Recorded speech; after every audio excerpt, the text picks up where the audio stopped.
Donald Trump has cut off trade talks with Canada and is vowing more tariffs. It's a dramatic turn, though Canada's Prime Minister sounds unfazed. No, look, we'll continue to conduct these complex negotiations in the best interests of Canadians. It's a negotiation.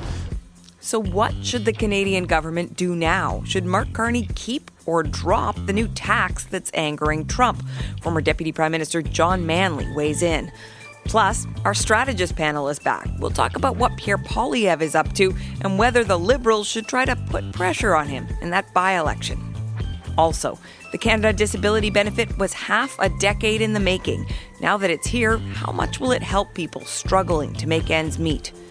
But we begin with Trump flipping the table once again.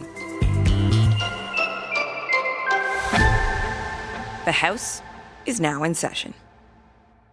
Friday morning, the minister responsible for Canada-U.S. relations, Dominic LeBlanc, was sounding hopeful. We have intensified our conversations, our meetings, and we continue, the ambassador said it last week, our ambassador in the United States, we continue to be optimistic about the constructive tone. But just a couple of hours later, the U.S. president put up a post on Truth Social that caught many people off guard. He claimed Canada had just announced a digital services tax on U.S. tech companies, which is not accurate. He also said he was terminating all trade discussions and threatened a tariff within 7 days. Here's some of what he said Friday in the Oval Office. Canada's been a very difficult country to deal with over the years. We hear Canada, we have a great relationship with the people of Canada, but it's been very difficult. And they put a charge, and they were a little bit early, we found out about it. And we have all the cards. We have every single one. We don't want to do anything bad, but they have, economically, we have such power over Canada. I'd rather not use it, but they did something with our tech companies today trying to copy Europe. They copied Europe. It's not going to work out well for Europe either. And it's not going to work out well for Canada. That charge is the digital services tax. It was made law over a year ago, but the tech companies who are supposed to pay that tax, well, those payments kick in as of June 30th. So what can the Canadian government do in the face of this sudden shakeup? Is the digital services tax worth the fight? John Manley was former Deputy Prime Minister under Jean Chrétien. He also served as Foreign Affairs Minister and Finance Minister. We reached him late Friday at the airport. John Manley, welcome back to the House. My pleasure. Thank you. The government was sounding optimistic just this morning. Then Donald Trump accuses them of just announcing something, the digital services tax, that they had announced a year ago. Now he's stopping negotiations. He's putting forward all these threats. How do we make sense of what has just happened? I think we just keep calm and carry on. You're right. This digital services tax has been on the books for a long time. And it's as if somebody just brought it to his attention the other day and he decided that he would have an outburst about it. But, it's not a trade negotiation unless somebody packs up their papers and stuffs them in their briefcase and heads for the door to the airport. So I think you just take it as it comes and carry on. Be prepared. Is this then, to your mind, performative, or does the substance of it, which is a complaint about the digital services tax, is it something to take seriously? Well, this has been one of the items that we knew would be subject to the negotiation. This has been clear for quite a long time, certainly even before. It was an issue for the Biden administration, let's put it that way. But if you're going to give on something in a trade negotiation, let's just say hypothetically that the government would give on this, you don't do it off the top until you get something in return. So I would regard this as a negotiating tactic. He's trying to bully us into giving something away with getting nothing in return, and we should just, wait it out. I mean, the companies want the tax removed, and it will be removed, presumably in return for removal of tariffs on steel, aluminum, and autos. Okay, there are a couple of interesting things that you said there. One about the tax itself. I want to put that aside. I want to ask you about the actual negotiation. So Trump puts this out on Truth Social. Your advice would be sit back and wait? Or would you, if you were advising the government, say, okay, Minister LeBlanc needs to get on the phone to Howard Lutnick? What is the best way to proceed if we just view all of this as part of the art of the deal? Yeah, what I don't know is what the schedule for the negotiation meetings is at the moment. I believe they were Unless, expected to meet next week, was my understanding. well, unless they've been canceled, then I would have assumed that you go ahead and you plan to meet and you carry on as normal. Unless the president can say what he wants on Truth Social until he actually tells his officials that they are to inform the Canadians that they will not be attending a negotiating meeting, then it's business as usual. You take it in stride. And I think what we need to be doing here, because the Prime Minister said he wanted to accelerate this negotiation, and I think what he had in mind was the sector-specific tariffs that I've mentioned, steel, aluminum, and autos.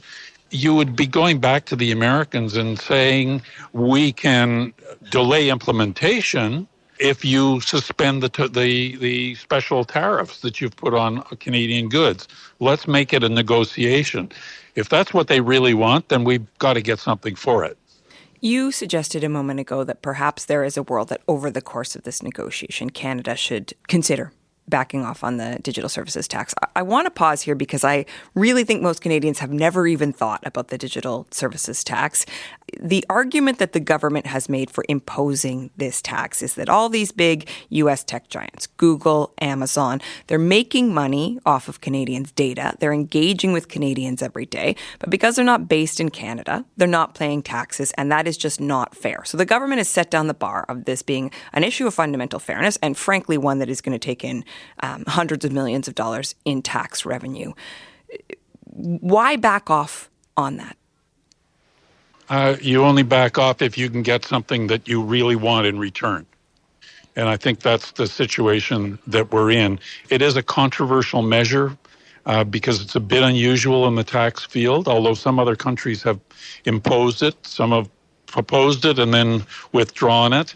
And it's not revenue that we've already had. It's not revenue that's being taken away. It's not yet been raised. So I would guess that in return for something worthwhile, such as the elimination of tariffs on steel and aluminum and autos, that you would be willing to say, fine, well, we don't have to go ahead with this, but you have to adhere to the terms of the free trade agreement that we already have in place and stop violating it. Otherwise, we're at loggerheads, and that's fine. I mean, we have to be, as Canadians, let's face it, the U.S. is much bigger and economically more powerful. We have to demonstrate that we have a higher pain threshold than they do. And yet, I wonder, I mean, ultimately agreeing, and I do think it's important that you're saying, don't just roll over right away, but ultimately agreeing to back off on a policy that the Liberals have been advocating for literally years. It sounds like elbows down, which is the opposite of what Mark Carney has pitched himself to Canadians as. So talk to me a bit about the sort of political consideration. Well, as I don't think politically that there's any ground to be lost in this, except with very narrow constituencies. As you said, Catherine, hardly any Canadians even know what this is or that it was coming into existence. It's a policy that was adopted. It was controversial at the time. And the companies that upon whom it falls are mainly U.S. based, but they argue that they are actually providing platforms that get more information out to Canadians. I don't have a dog in this hunt. I just feel like if that's one thing that will get us through the finish line, then that might be the one that they want to trade off. But if you've got one card that you're willing to give up, you don't give it up at the beginning. You give it up at the end of a negotiation. In closing, John Manley, I just want to ask you, we've just seen a couple of international meetings, the G7 and NATO, where Mark Carney and Donald Trump were interacting. And Mark Carney sort of quickly developed this reputation as something of a Trump whisperer. I wonder if this sudden, you could call it an about face, certainly this sudden upending of the negotiations and this blast of frustration at Canada means that the tide is turning in the Carney-Trump relationship in your mind. I would not have been too surprised to see this in any event. I think that Prime Minister Trudeau somehow or other provoked Donald Trump's bullying instinct and brought that to the surface.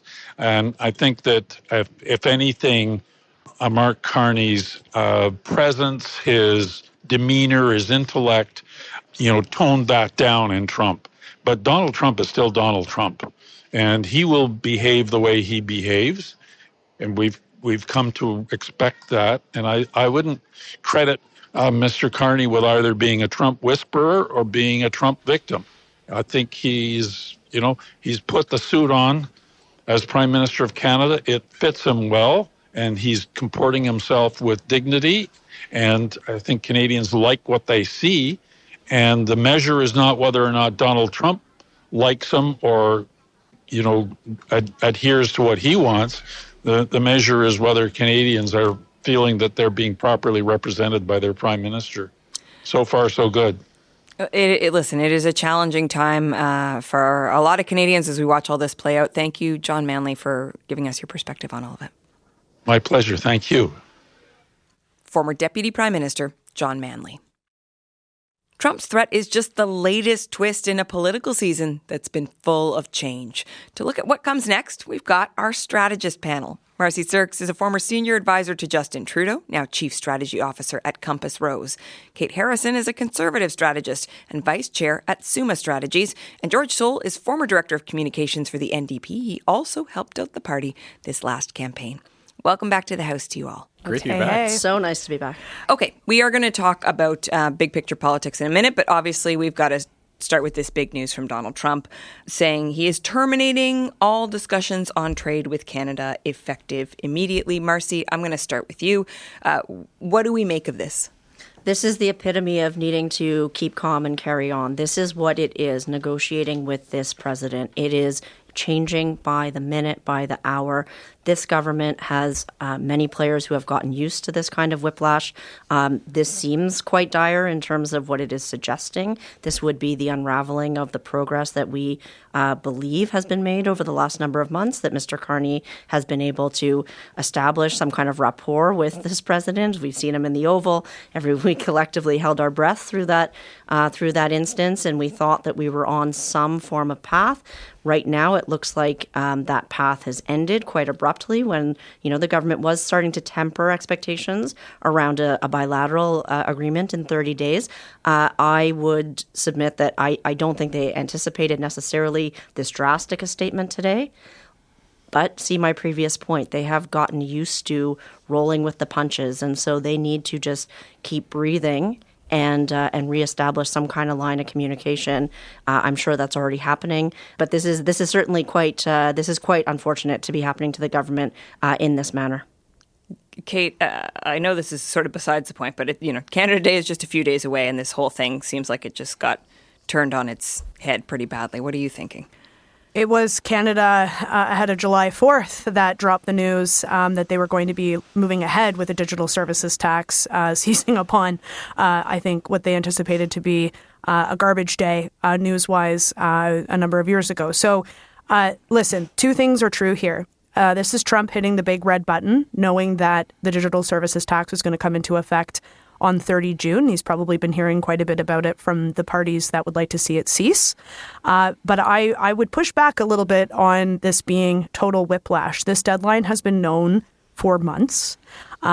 This is something that has come up continuously as a barrier to trade from USTR and from the administration at various points.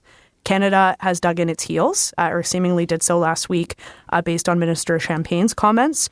We should not view this as entirely unpredictable. It is the most severe reaction the president could take, and that is very much his negotiation style. But given Canada has dug in on this, and given they've been given ample warning from the USTR and American officials that they did not like this, they can't be totally surprised and can't totally be on the back foot about it. George? Yeah, I mean, obviously, I'm not going to spend too much time talking about the number of facts that Donald Trump gets wrong in this so-called truth. But, I mean, again, the art of going into the corner with your elbows up is to sometimes not be seen with your elbows up. So, Mark Carney's been accused of having his elbows down and being soft with Donald Trump lately. Had he come out with success, he could say he proves all his detractors wrong.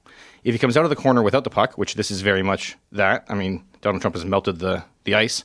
There's no more hockey game to play.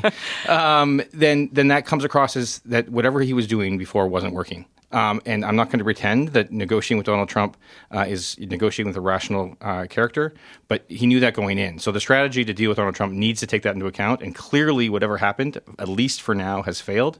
And so I think they need to go back to the drawing board. And I think they need, again, this is why, to some extent, the defense spending that they're doing makes sense as long as it is actually investing in Canadian communities and Canadian people. We need to not rely on the United States for anything anymore. I think that's the key point that George makes right there. I mean, this is where the government has to pivot back to their domestic agenda, getting big things done. The legislation they passed this week, it just reinforces that point that there cannot be any reliance on the United States, regardless of what kind of relationship you've been able to establish with this president. It is too unpredictable. And so it really does give the government the opportunity to pivot and turn back to all of the big things they want to get done this summer, building big things and building Canada strong. And in a matchup between a DST, which people don't really understand and ultimately results in consumers paying more, versus tariffs going through the roof, as this latest salvo from the president seems to indicate, I think I know who's going to win that matchup. I can't see this being something that Canada digs in on much further, especially if we're facing more punitive, broader tariffs on Canadian industry at this moment. On everything.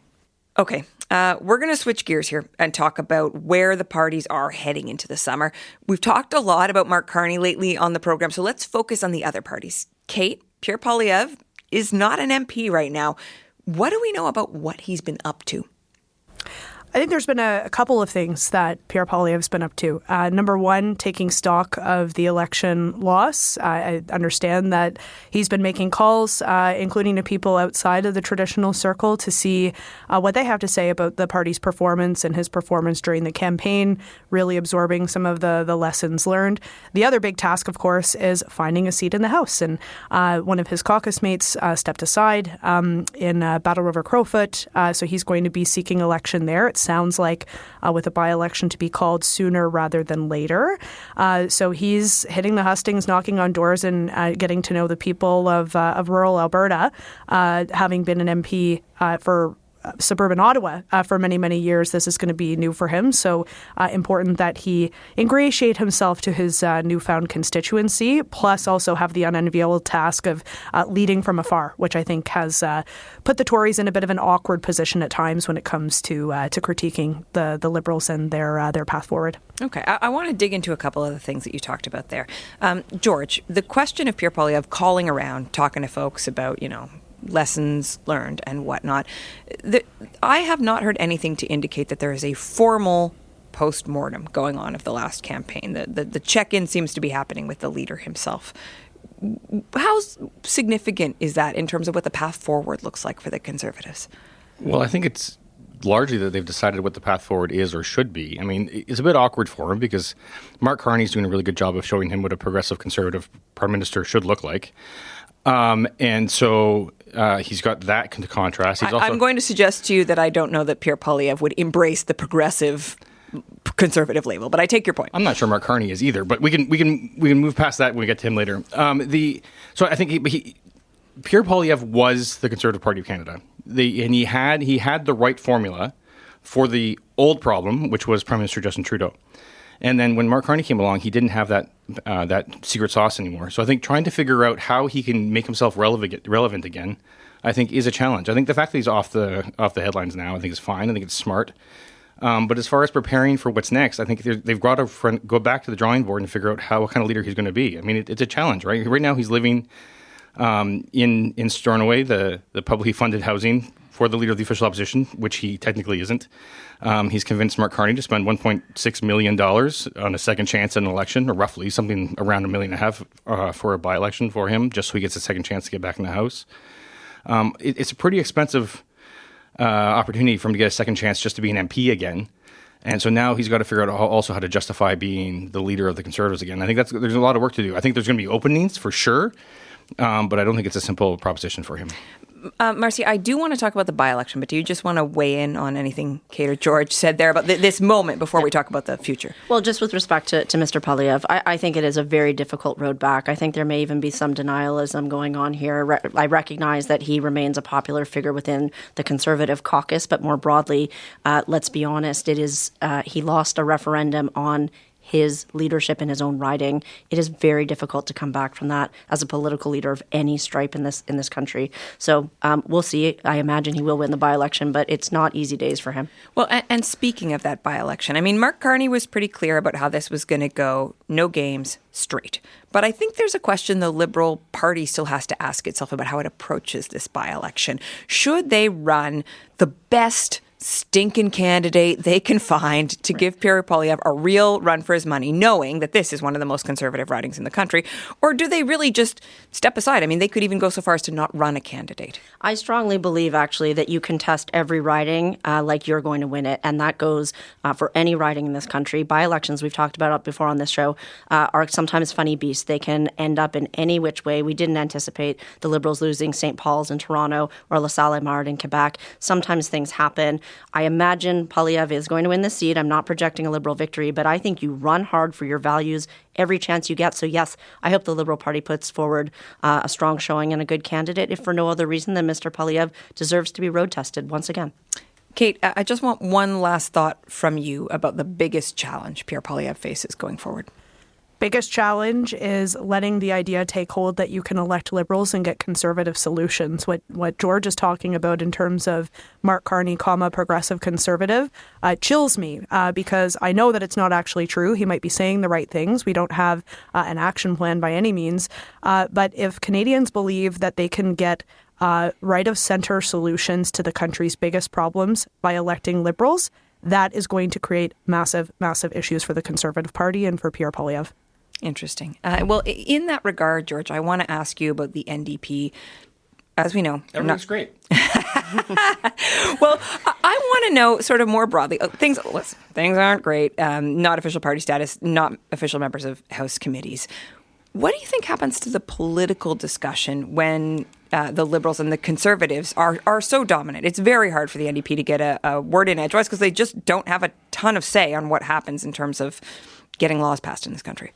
Oh, for sure. And I think you've seen that. I mean, the debate around, even Bill C-5, I think, the NDP were able to get some good voices heard and even arguably get some amendments through committee.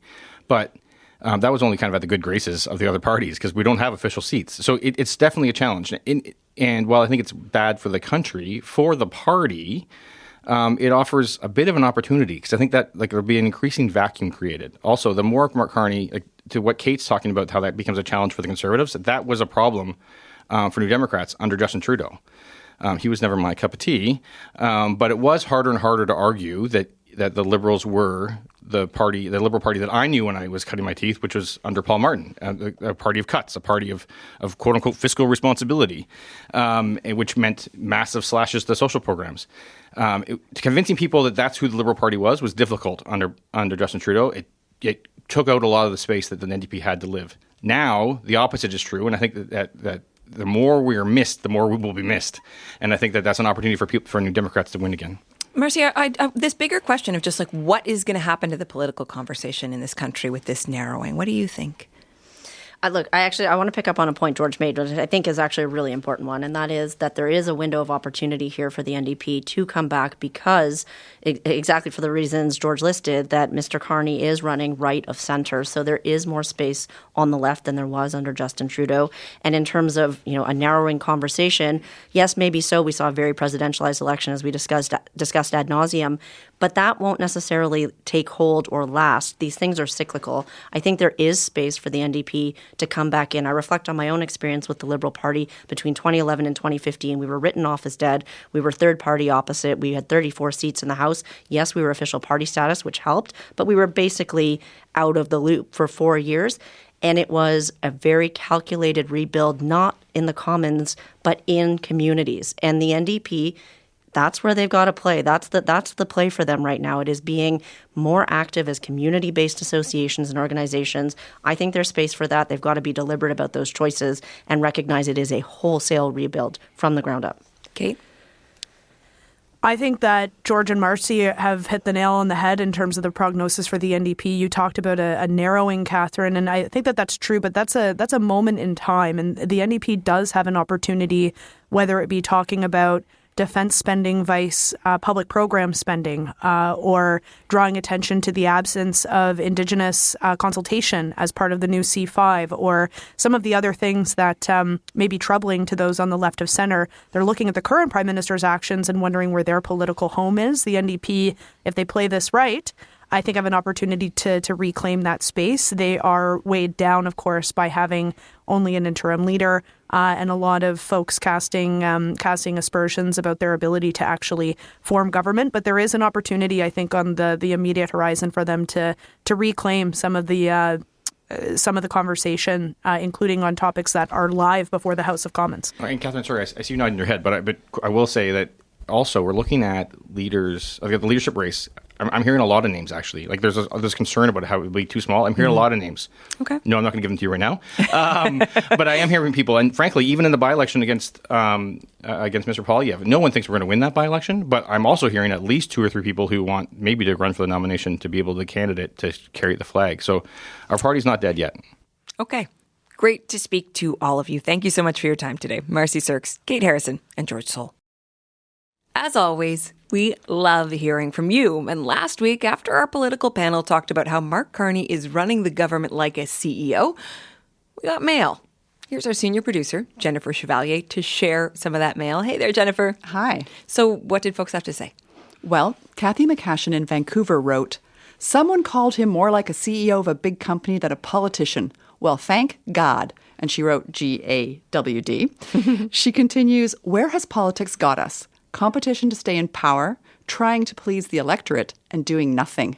Okay, so it sounds like she likes what she's hearing. She certainly does. And so does Ann Becker. She emailed to ask, what's wrong with holding his ministers and staff accountable and asking his team to up their game? This is what she's writing. Nothing. He actually is the top dog. If my ministers didn't read the report, I would also send them away. Finally, Lynelle Hamilton says she has no issue with Carney's alleged intolerance for folks who aren't prepared. She writes, "I've run my own business successfully for years, and I can tell you that if you set the bar low, you get low performance. If you set the bar high, you get great actions." Okay, this one obviously touched a nerve. We always love hearing from people. Thank you, Jennifer, for bringing us these thoughts. You're welcome.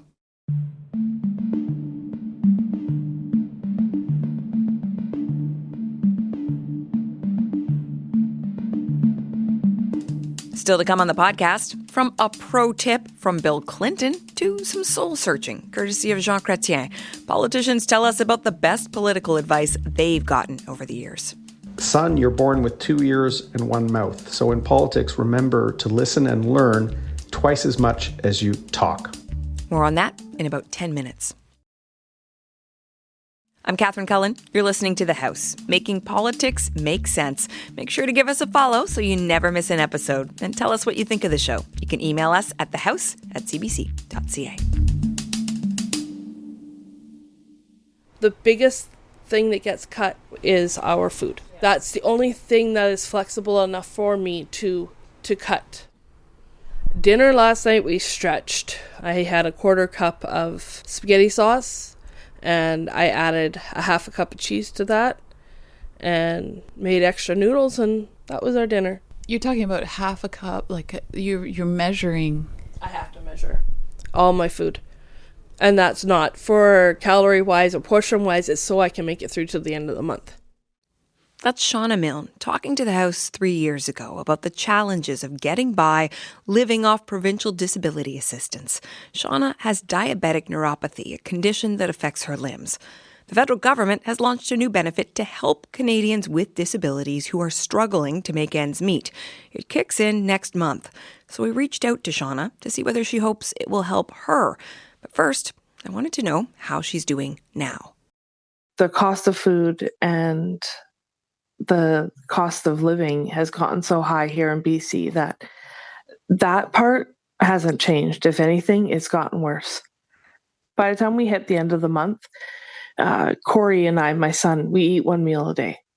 We really limit what our calorie intake is until I can go grocery shopping again. Right now, we're doing 2 meals a day. Now that school is out, he's doing only 2 meals a day, and I will do 2 meals if I can stretch it out that much. But we completely skip at least 1 meal. I'm really sorry that you have to deal with that, Shauna. I'm so used to it. How big a difference would $200 a month make in your life? It would make it a little bit easier. I'd probably be able to go to the food bank. Where I live, I'm a 90-minute bus ride. So I need to have the bus fare in order to get there and back. And I would be able to stretch that out to maybe some fresh fruit and vegetables. Those are our rare commodities in the house right now. Now, this Canada disability benefit is supposed to help people who don't have enough money to get by. What does it mean for you? Are you going to be able to access this benefit? No, I don't qualify for it because I don't have, as of yet, the disability tax credit. I am on a wait list with a charity to help me fill out the forms because my hands have gotten so bad I can't type or write out forms, and I don't have the money to pay my doctor to do the doctor portion of Part B. So I won't be getting that additional help as much as I would love to be getting it. The Liberals have been promising this benefit since 2020. But as you heard, there are questions about who will actually receive the benefit and fears it won't actually do much to address poverty. To find out more, I spoke with Heather McCain. Heather is the founder and executive director of Live, Educate, Transform Society. It's a nonprofit that helps people with disabilities to advocate for themselves and others. Heather, welcome to the House. Thanks for having me. Thank you for this conversation. It's taken about 5 years to actually get this benefit launched. How are you feeling now that the moment's here? Underwhelmed and very much disappointed for the many people who felt that this was, as the government framed it, going to be a solution to reduce disability poverty. So tell us about that. Why underwhelming then? It's fundamentally the amount of money?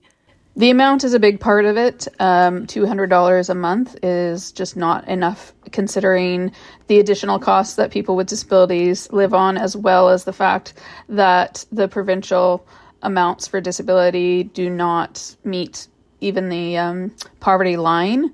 But also it's been tied to the disability tax credit, which is something that a small portion of people with disabilities actually have.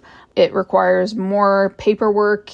It is something that is going to be a big barrier for people who need this benefit. So just so everyone at home is clear, the benefit itself, it's for people from 18 to 64. And as you say, they have to be eligible for this disability tax credit. To what extent can people who weren't getting that tax credit now try to apply in hopes of getting this new benefit? How realistic a possibility is that for folks? They can try. One of the big barriers that has not been addressed with either the Canada Disability Benefit or the Disability Tax Credit is the fact that people who live in poverty are being asked to get their doctors to fill out forms that the doctors charge them for. There is no one set amount for what doctors can charge them for the form. So we've got some, who do it for $50. We have some who do it for $300. As you can imagine, people who live in poverty do not necessarily have that money available in order to get the form filled out, which causes a barrier right away. And so that's one of the frustrations, is that in order to get one benefit, you have to then go through a different system.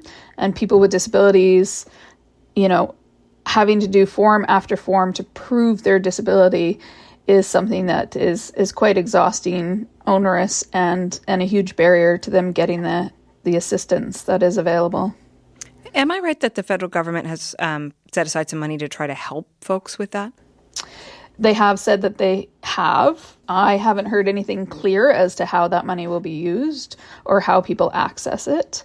I was just going to say it's bureaucracy after bureaucracy, which for people with disabilities who go through this on a regular basis it's quite exhausting. Yeah, I can only imagine that must be really trying. The government has responded to some of the questions that have been raised about the amount itself.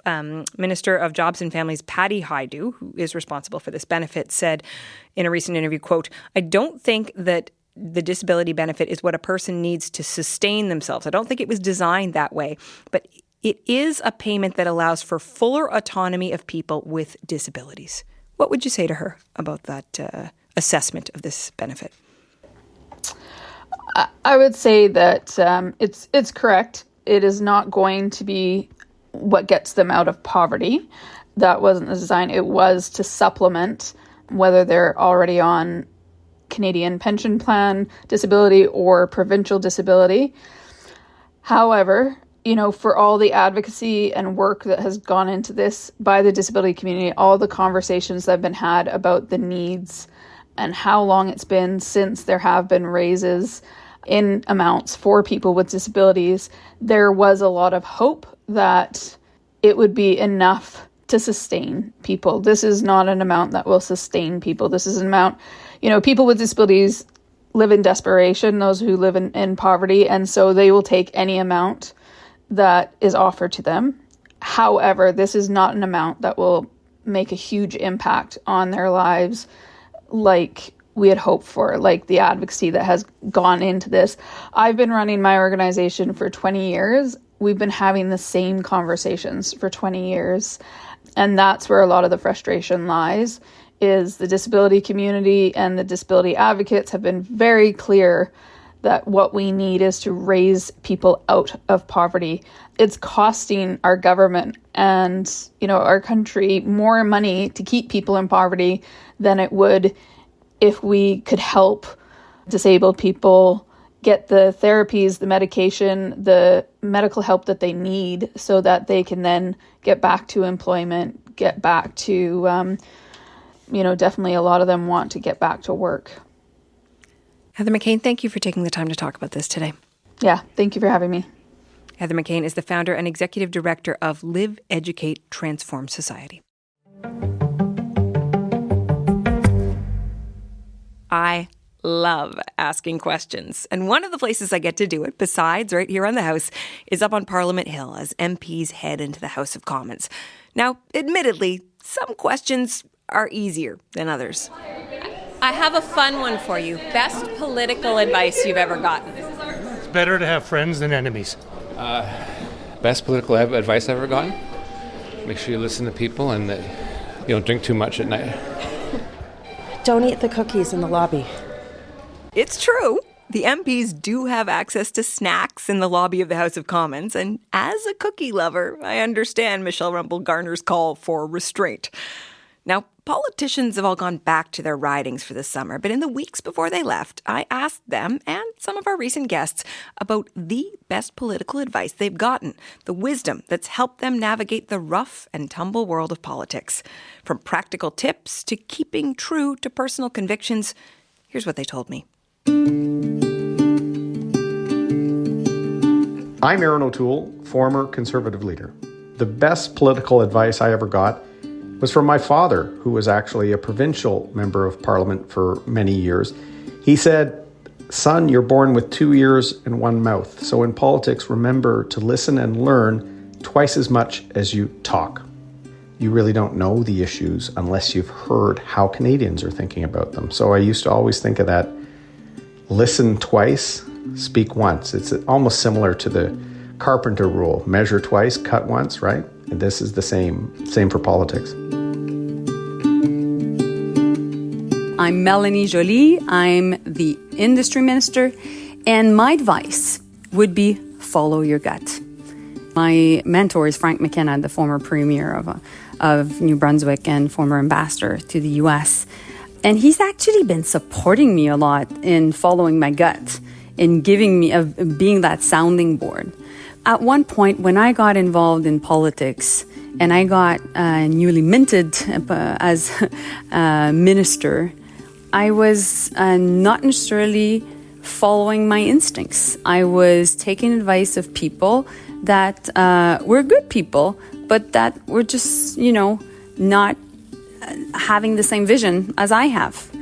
And it got me into trouble, particularly with the cultural sector at the time, when I was dealing with the issue of Netflix. And I always thought after that, no, I should have listened to myself. And so every time I'm in doubt, I try to go for a run. I try to, breathe and meditate a bit to make sure that I'm connected, because ultimately, usually when I'm just following my instincts, And maybe it's a woman thing, but I get to a good decision. I'm Olivia Chow, the Mayor of Toronto. The best political advice I've been given is staying optimistic, positive, and be very grateful and show the gratitude. Is that hard in politics? It is very difficult because things are uncertain, and sometimes your political opponents are quite nasty. It's difficult to be grateful to be attacked, but to think about what is the common ground that connects us and how do we stay positive and optimistic, because hope is what we need most. And if not, things will never change.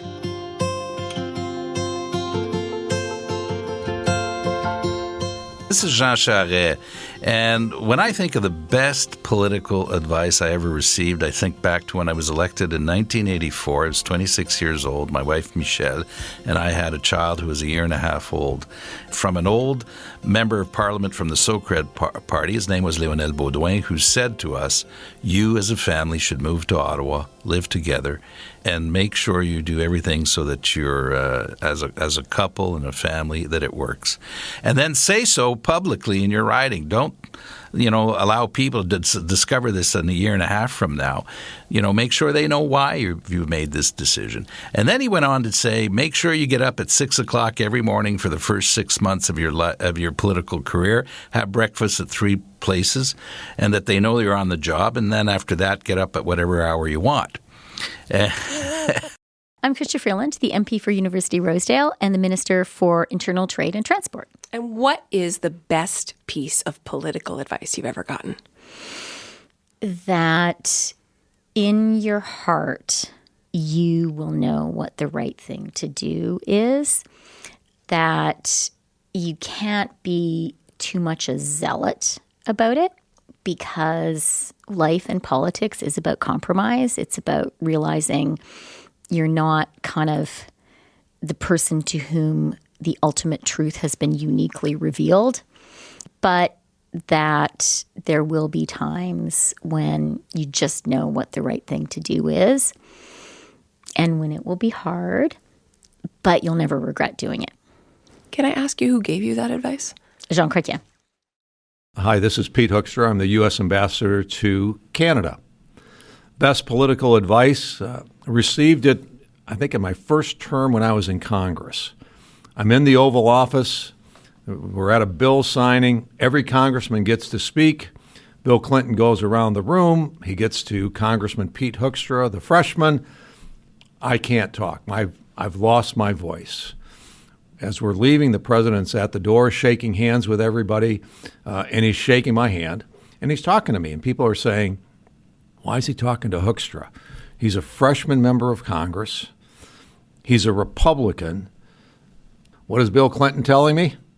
Hey, when you're ever going to be speaking, make sure that the glass of water they give you is room temperature. You don't want ice water because you will lose your voice. Pete, I have the same problem. I always drink warm or room temperature water. Scott Aitchison, best political advice you've ever gotten? Best political advice I ever got was probably from Len Clark, who I served on my very first term of Huntsville Town Council with 32 years ago. And he told me, always work to do your best and check yourself every day to ask yourself, look in the mirror every night, say, have I done my very best? Xavier Bersalou-Duval, MP for Pierre Boucher, Les Patriotes Verchères.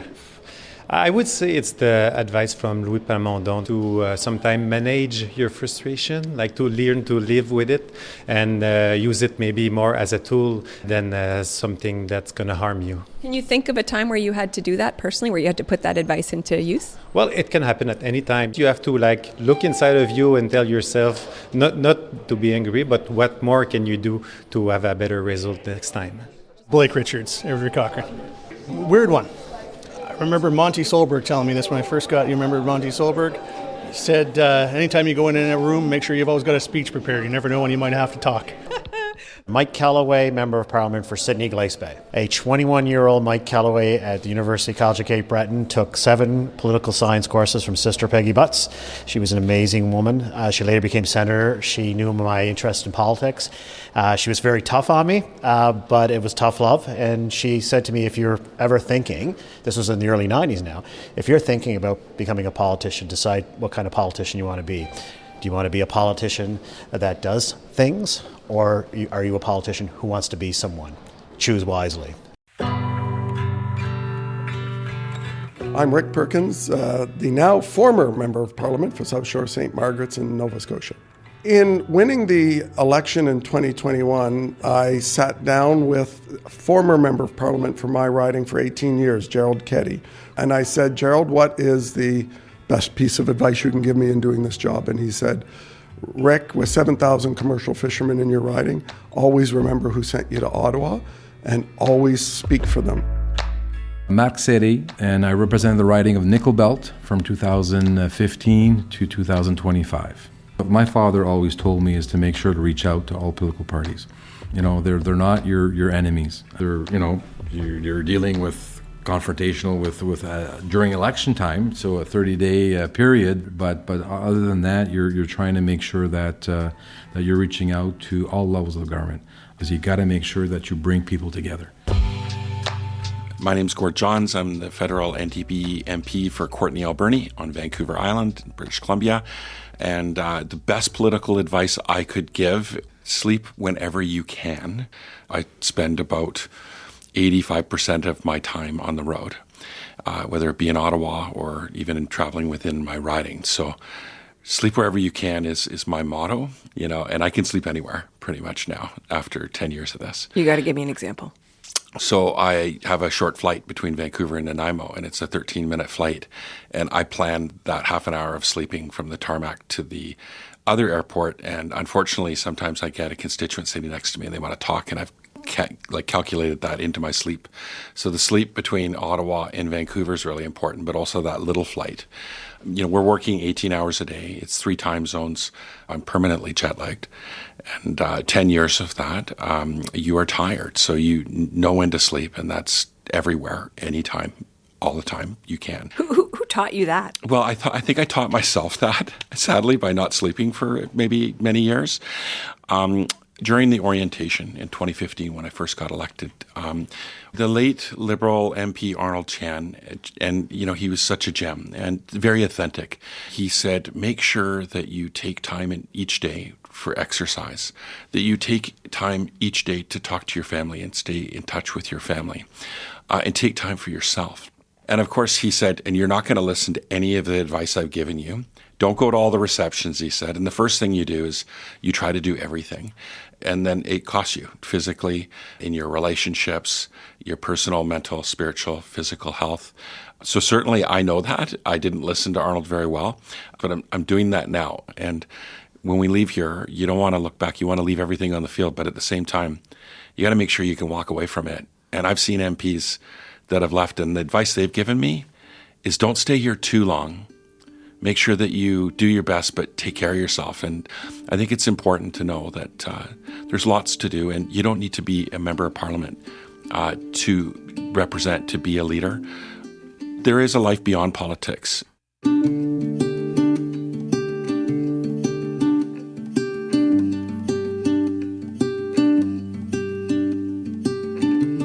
Okay.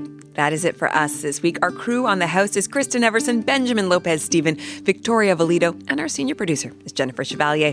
Technical production by Miguel Plant. And a special shout out this week to our colleague Sharon Musgrave. She's retiring after almost 4 decades with the CBC.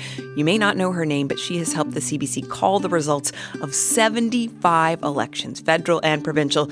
So thanks, Sharon, for everything you've done to help Canadians understand their country better.